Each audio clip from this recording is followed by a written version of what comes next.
peralatan parti pertolongan cemas. Saya tengah siapkan barang parti pertolongan cemas untuk pembentangan pada bulan ini. Sinilah saya tunjukkan. Yang pertama adalah plaster untuk menutup muka yang kecil. Yang kedua, kain steril untuk menutup muka yang lebih besar. Yang ketiga ialah kain andong untuk mengaku tangan yang patah.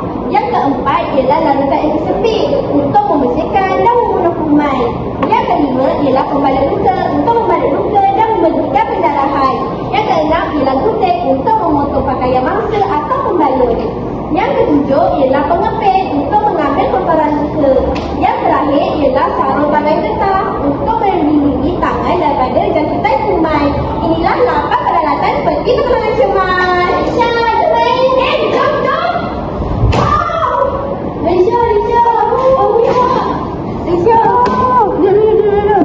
Duduk. Saya akan basuh Risha luka pada dahi masa. Pertama, ambil air bersih untuk buang darah di dahi. Kedua, ambil larutan antiseptik untuk membuang kuman pada Risha luka. Seterusnya, ambil kain steril untuk menutup luka di dahi. Dan ambil pita pembedah untuk lekat di dahi. Selesai.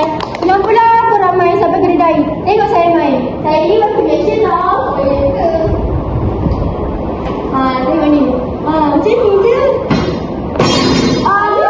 Okey tak? Saya nak perjalanan awak. Tapi tak sakit. Sini, duduk.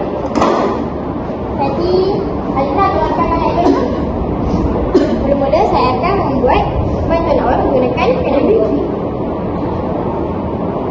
Kita perlu memastikan tangan mangsa berada dalam keadaan 45 darjah dan menggunakan ikatan untuk sila. Lain sekali, kita perlu mengemaskan di bahagian tepi kain andong dengan membuluh dan masukkan ke dalam supaya tangan mangsa tidak terkeluar. Selesai!